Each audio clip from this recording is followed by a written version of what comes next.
বিকাল কিংবা সকাল যে কোনো কফি বা চায়ের সাথে আপনারা এই নাস্তাটা বানিয়ে নিতে পারেন।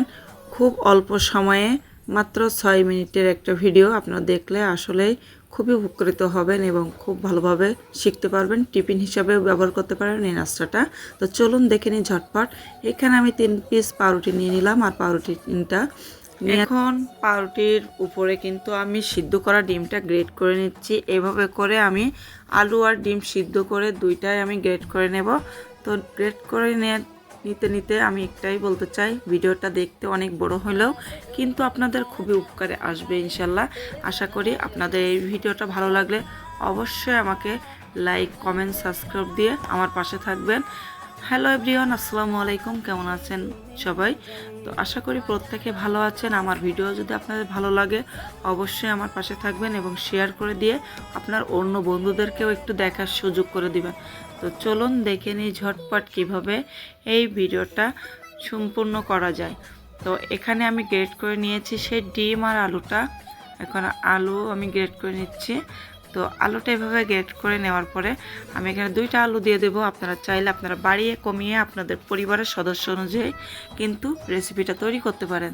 তো দেখেন কতটা সুন্দর হয়েছে, দেখতে মনে হচ্ছে একদম চিজের মতো, তাই না?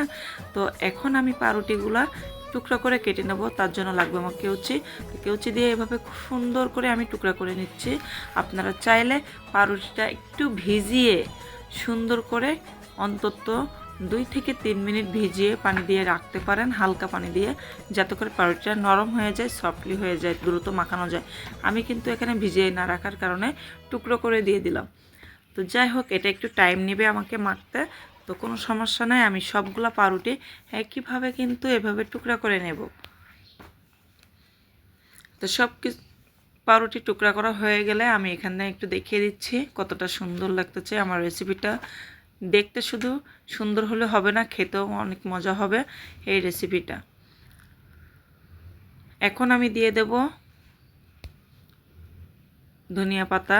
আপনারা ধনিয়া পাতা না দিতে পারলে অবশ্যই স্কিপ করবেন। এখানে ধনিয়া গুঁড়াটাও দিতে পারেন, কোনো সমস্যা নাই। আর এখানে তারপরে আমি দিয়ে দেব স্বাদ অনুযায়ী লবণটা। এখন লবণ দেওয়ার পরে আমি একে একে সব উপকরণ কিন্তু দিয়ে দেব। আশা করি আপনাদের ভিডিওটা খুবই ভালো লাগবে। এই ধরনের ভিডিও পেতে অবশ্যই আমার সাথে থাকবেন। এখানে কাঁচা মরিচ ইউজ করতে পারেন, আমি শুকনো মরিচের গুঁড়া দিয়ে দিলাম অল্প করে। পরিমাপটা আপনারা নিজেরা বাড়িয়ে কমিয়ে নেবেন। জিরা গুঁড়া দিয়ে দিচ্ছি, ভাজার টালা জিরা গুঁড়া। একদম অল্প উপকরণ দিয়ে কিন্তু এই রেসিপিটা তৈরি করা, কোনো ঝামেলা নাই,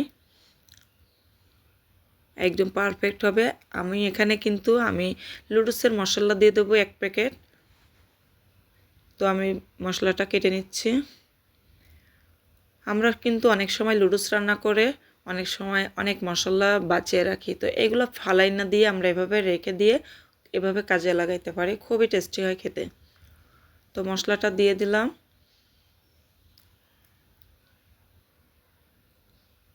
এই মশলাটা দেওয়ার পরে আমি এখন খুব সুন্দরভাবে হাত দিয়ে মেখে নেব।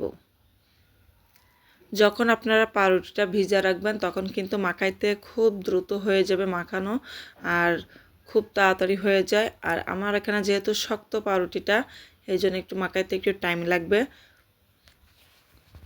তো এইভাবে করে মেখে নেব হাত দিয়ে।